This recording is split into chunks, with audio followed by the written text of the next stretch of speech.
Going live. We are live now. We are. Hello. It's crazy. I didn't have to do anything. I know, right? I like to do a little bit of banter at the beginning to let people trickle in if they need to. Like we would if it was an in-store event and people needed time to go park their cars. Exactly. Just in case you need to park your Facebook or YouTube live. Get a drink, come back. It's a little like Boozy Booksellers Redux. About books then, and then it'll be like me on official my Snapple. Your Snapple, I mean whiskey. What? What? Awesome. It looks like a couple of people have joined us, so we should probably go ahead and get started. Hello, everyone. I'm Rebecca. I'm Lelia. And we are not the Boozy Booksellers today. Well, we're always the Boozy Booksellers, but this is not an official sanctioned Boozy Booksellers event. But Lelia and I are going to talk to y'all about some of our favorite biographies and memoirs for your holiday shopping needs. I'm not usually, it's so fun. I traditionally do not read that much nonfiction, but we're talking about genres, and I was looking back at my year books I've read this year, which is not very many. And I was like, so I can talk about biographies and memoirs. Yeah, put me on that one. And then I looked at all of them and I was like, yeah, these are firmly all memoirs. So I'm gonna, there's one that I haven't read yet that is a biography that I'll discuss. But yeah, surprise. Yeah, Speeds is good on the bio train, but yeah, unfortunately you're gonna find out that I really like people telling their own life stories.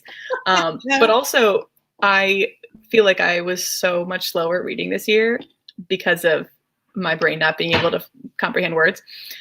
It's like, because of everything, because of the world. But I was in the car so much, and I would listen to Libro FM, audiobooks on Libro FM. So very grateful to Libro FM for sponsoring approximately 70% of my reading from 2020. So almost all of these I listen to on audio, and would definitely recommend that you also listen on Libro FM. I'm going to drop the link to Libro FM in our comments section. Drop that link. And also, if any of you viewers have any questions for us, like you have an uncle who super loves biographies or memoirs and you just don't know what to get them, drop your question in the comments and we will do our best to find something that works. But yeah. Oh, also there will be a link in the comments as well with the book list of all the books that we're talking about today. And I will drop that in the comments at the end of this situation. Interpretive dance. Happy Friday, everybody. Happy Friday. Lils, do you want to go first or should I? I'll go first.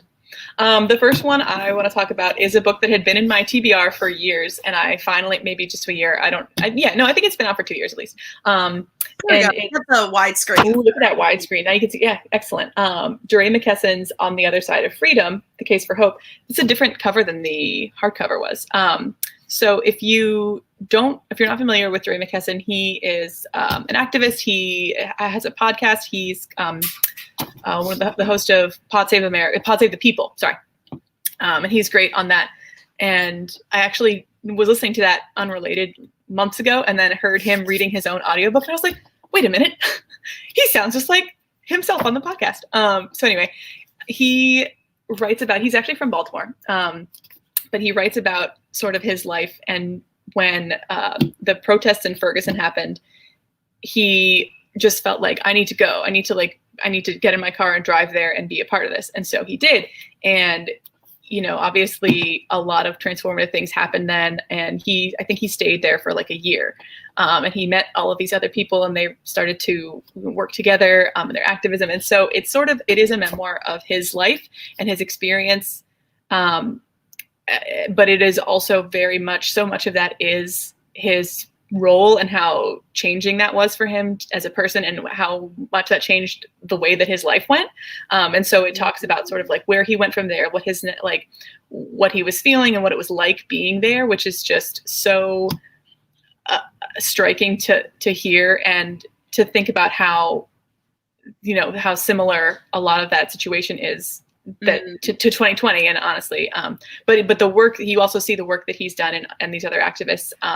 And one of the things that they talk about is Mapping Police Violence is a program that he and I think 2 other people created that has done such phenomenal work in terms of collating all that information from different police precincts all over the country, and murder rates and incidents, and trying to put it sort of in one place where it can be analyzed and seen as like, yeah, you know, this isn't just an incident where, well, you know, statistically white people get shot by police officers too. So anyway, I think for me, it really felt like it was a great balance of memoir and also him sort of putting all of his perspective and his work and the facts and statistics of police brutality and racism and all the issues that we as a country are facing. So that was way longer than I intended to talk about that book. I'm so sorry. But also, Doreen McKesson, read his book. It's also short. It's also like very, you know, like you could do it. Just pick it up and read it. That's awesome. So speaking of something that is that you can read fairly quickly, the first book that I want to talk about today is Why Be Happy When You Could Be Normal by Jeanette Winterson. And this is a memoir by the writer Jeanette Winterson, who her debut novel was called Oranges Are Not, oh God, I'm going to get this wrong. Oranges Are Not the Only Fruit.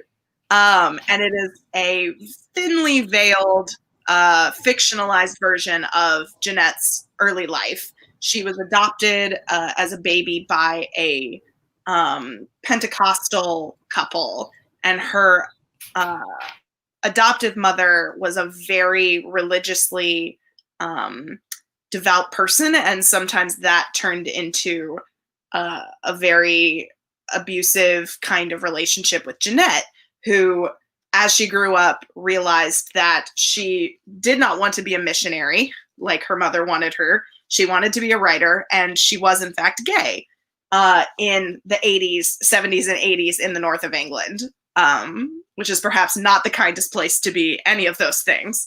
But this is a memoir of that time in her life, but it is not at all sentimental about it. She's very funny. She's very clever, and she writes like a dream. And I picked up a copy of this book, and I had bought it with a bunch of other books, and I was like flipping through all of the books to like read the first couple lines, like see what I wanted to read.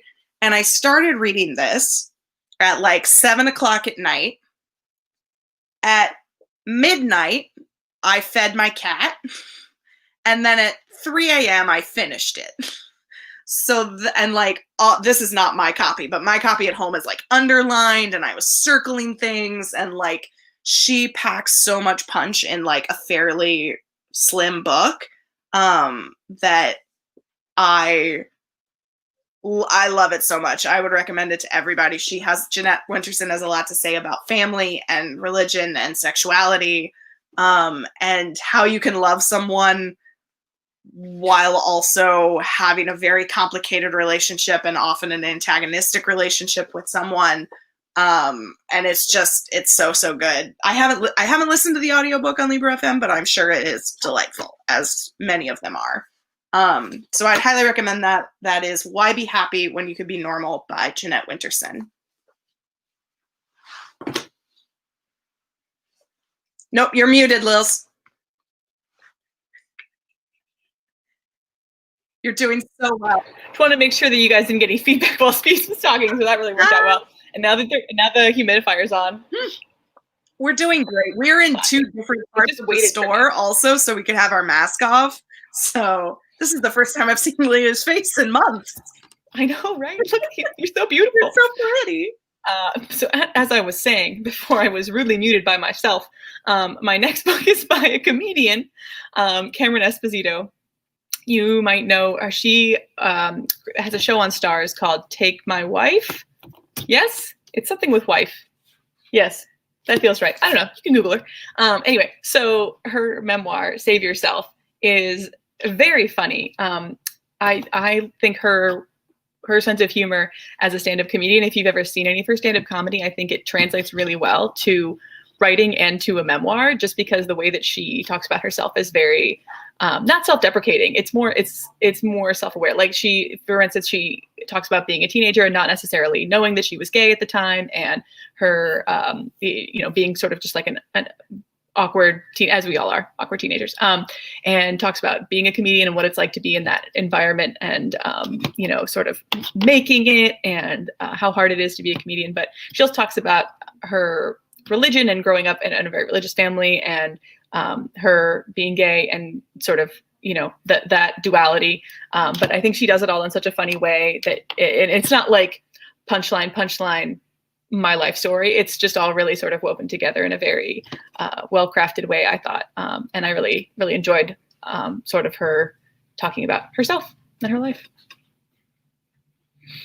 Excellent.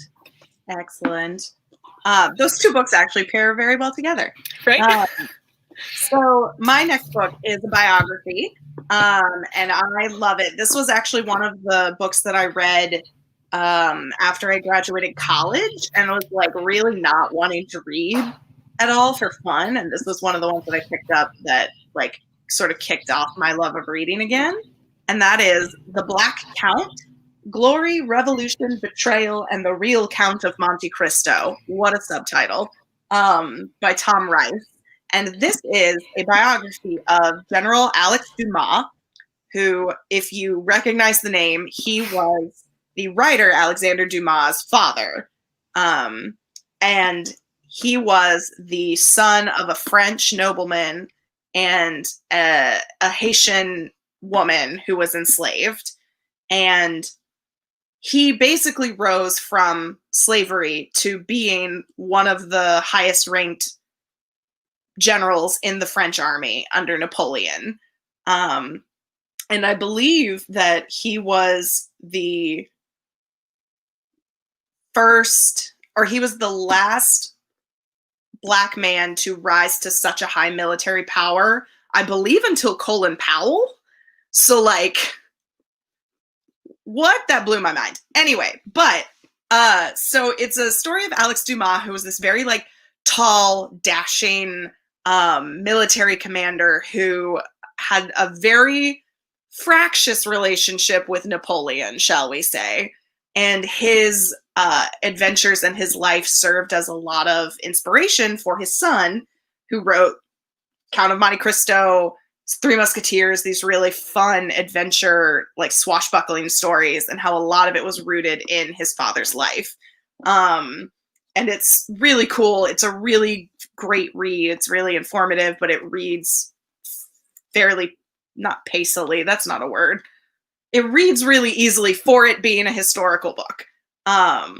So I really recommend it. It's so good. It won the Pulitzer Prize, I think. Yes, it did. The lovely little sticker tells me so. But yeah, highly, highly recommend this one.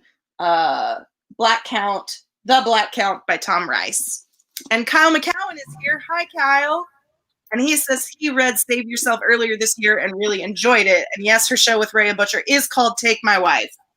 Thank you, Kyle. I knew I could count on you for the fact check. I have not watched Take My Wife, but I certainly would if I had Stars, which I think is the network it's on. Stretch goals. So my next memoir is this beautiful cover. Look at that. It's called Fairest by Meredith Talusan.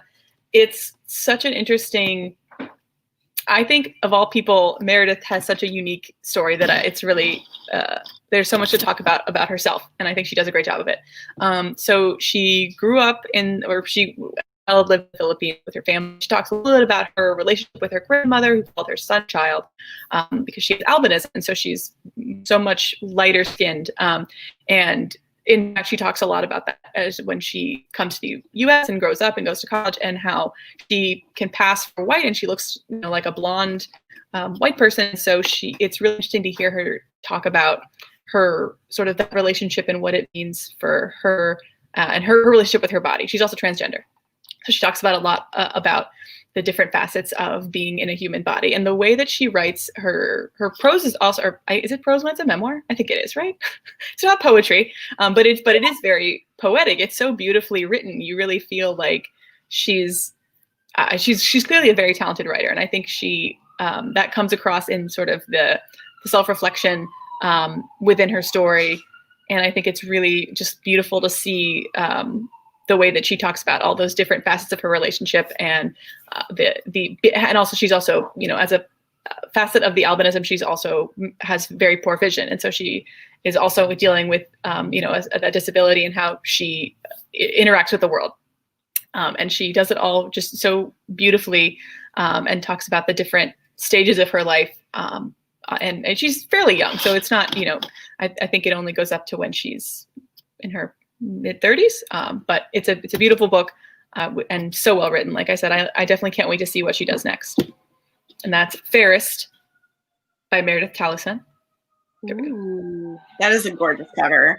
Also, shout out to the Falls Church Fire Department with the sirens in the background. Good luck, guys.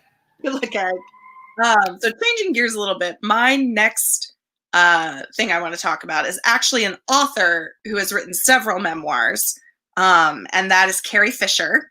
Obviously most well known for playing Princess Leia in the Star Wars movies.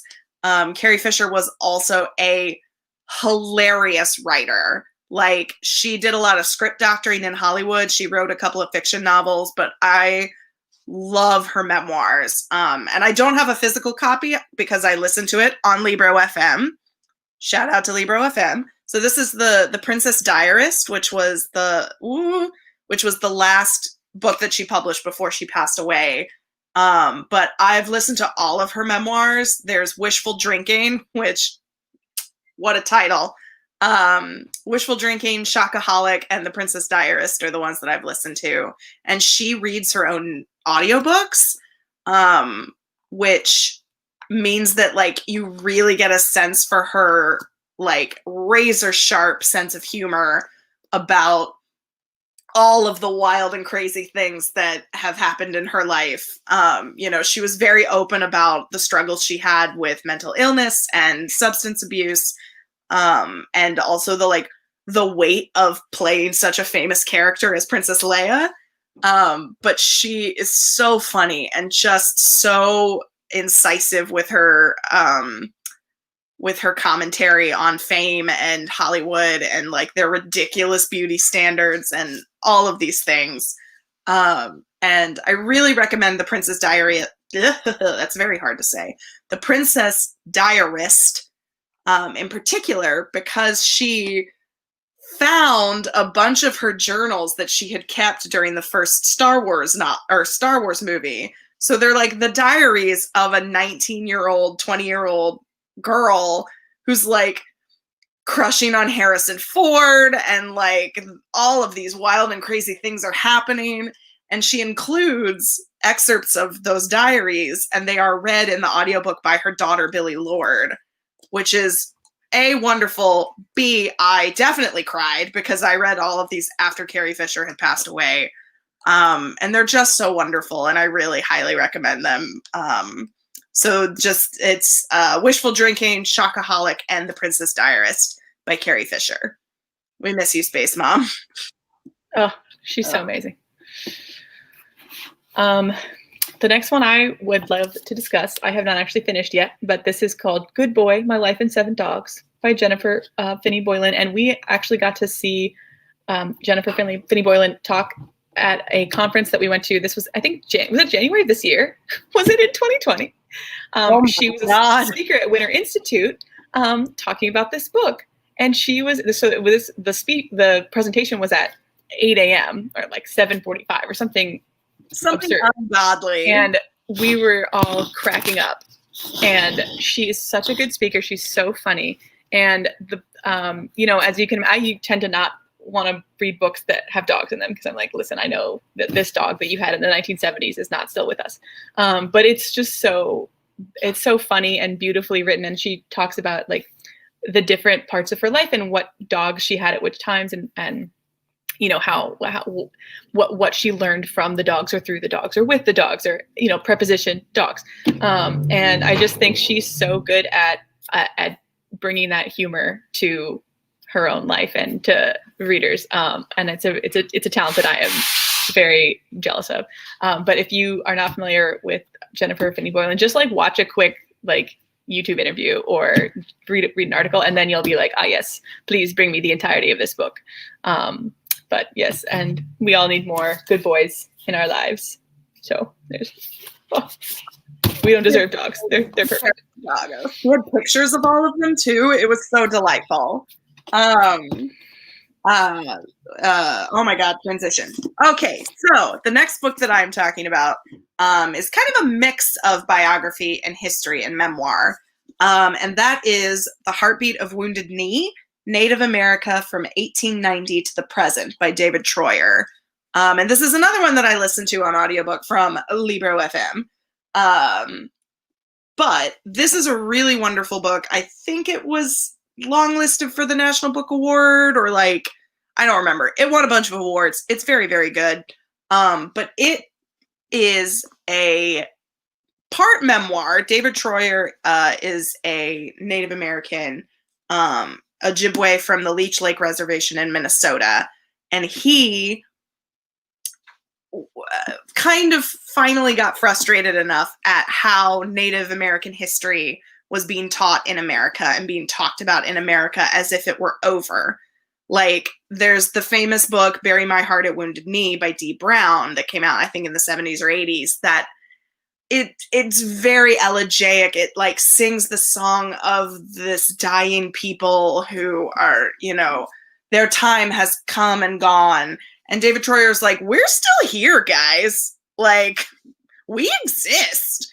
And so he sort of uses the massacre at Wounded Knee in 1890 as a jumping off point to show the different ways in which the United States government tried to suppress Native American communities and tried to assimilate them into white culture, and how all of those challenges and tribulations and active violence actually made different survival techniques and different survival tactics emerge. So it's like because of the seizure of land, it gave rise to a really sophisticated legal maneuvering on behalf of Native Americans. And like the Indian boarding schools attempts at assimilation gave rise to a really strong Native identity. And it's really well written. It's very clever. It's very informative. And it is really worth the time to read, I think. And also, it's a really great audiobook. And so you can listen to it on your commute or your jog or whatever. That is The Heartbeat of Wounded Knee, Native America from 1890 to the Present by David Troyer. Highly recommend it. It's in paperback. Get it. Like that dynamic camera use. Love it. I'm going to do my next one very quickly because we are coming up on our time here. Also, I don't need to say that much about it because you already know. Yeah. It's Bruce. Born in the USA. So good. It's so good, you guys. I'm sure this has been out for several years now. So at this point, you've probably read it. But if you haven't, or if someone that you know hasn't, I would just definitely recommend this. I mean, talk about someone who knows how to tell a story. If you have heard a Bruce Springsteen song, you know that he has a gift for just how to tell a story, a human story, and his own is no different, and he does it so well. Again, he reads the audio, would highly recommend the audiobook, but also this beautiful paperback is also and makes a great gift, or just a great gift for yourself. As a friend of mine calls him, the great American storyteller with the great American butt. Where's the lie? It's a gift. It's a work of art. Alrighty, so my next pick, I've got this one and one more, and we're going to talk super fast. This one is one of my favorite biographies of all time. It is Book of Ages, The Life and Opinions of James Franklin by Jill Lepore. Now, Jill Lepore, she just wrote These Truths, which is like the big fat American history book. But obviously, this is a little bit more digestible, I think. But it is a biography of James Franklin, who is Benjamin Franklin's youngest sister. But was a relationship of letters between the two. And Jill Lepore takes those letters as her jumping off point and makes a case for how women are often done a disservice by artifacts that are left behind. Because while Benjamin Franklin was obviously one of the most famous men of his age, and he was very learned and invented a whole bunch of things and was a very educated man, Jane Franklin could barely spell her name. And in fact, she could barely write, and yet she had all of these opinions and had all of these things to say. And so Jill Lepore does a really great job of giving Jane the space to share her opinions and make her opinions known. And I really love it. It's beautifully written. Can't recommend it enough. Book of Ages by Jill Lepore. Boom. Nailed it. Trish commented that she really loved Hollywood Park. So I just grabbed that. Here we go. There we go. Perfectly staged. By Michael. Not sure which one. Michael? Juliet. Mikhail? Who knows? So that's a Trish recommendation there. And then the last one. Cult. That sounds. What's it? Yeah. Survivor of a 60s cult. And then this is not out until Tuesday. Don't tell anyone that I took it out of the box. HRH, Thoughts on Royal Style, by Elizabeth Holmes. And I'm going to just open it up so you guys can see some of the visual. I should not open it too far, but enough to see. So Megan, if you know someone who is yes, the biography that I would like to read is all of the royals, then perhaps they would like this one about their style and its cultural influence. Again, that comes on sale Tuesday. Excellent. Yes. All right. I have one more to talk to y'all about. And that is In the Dream House by Carmen Maria Machado. Carmen Maria Machado wrote Her Body and Other Parties, the collection of short stories from a couple years ago. And this is an experimental memoir. So it is a memoir about a relationship between Carmen, and an abusive relationship between Carmen and another woman. And it takes the dream house, which was sort of their, kind of goal was to buy this house, and it would be their dream house. And it takes a look at that relationship through different genres. So each chapter is a different genre. So it's the dream house as world building, or the dream house as a stoner comedy, or dream house as a pop single.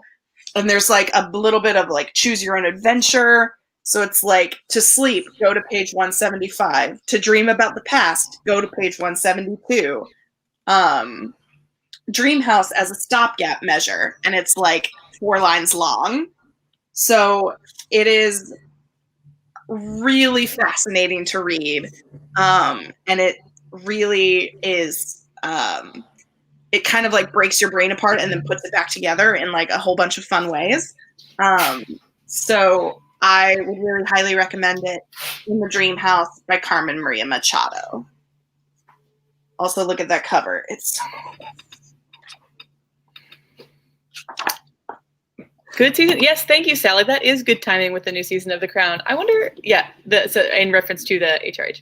Oh, yeah. I was like, the Dream House is not, but that makes much more sense. No, this is perfectly timed. Wait, there we go. Got it. Nailed it. So if you The Crown, the Diana season? Oh, that would be even better timing. But Sally probably knew that, and that's why she said it. Good call. Yeah, Good call. I'm catching up to the rest of the world on everything nowadays. Awesome. That was my last one. Do you have another one? My last one is, I was just going to talk about solutions to other problems, but again, you don't need to know about it because it's great, and you probably already do know about it because you've probably heard either me or Eileen. It's also on our best of the year, but it is a memoir told in, pictures. I love it. It's so cool. It's so delightful. I said good and cool at the same time. And Girl. good. It's good. Love it. Awesome. Well, yeah, definitely tell us what biographies and memoirs you all have loved, and if you want any specific recommendations, definitely email us, and we'd be happy to keep. I was typing, but it was unclear. But yeah. And I am going to drop the book list that we talked about in the comments. And I think we need to update it with HRH. It wasn't letting me do it before, but I will do that after we jump off here, and it should update in a little bit. But thank you all so much for joining us. Thank you, Kyle and Trish and Sally, for commenting. You guys are the best. You guys are the best. This video is also going to be up for viewing later on our YouTube and also on the event listing on the website. But thank you so much for joining us. We will see y'all next time. Yeah, have a great weekend. Bye.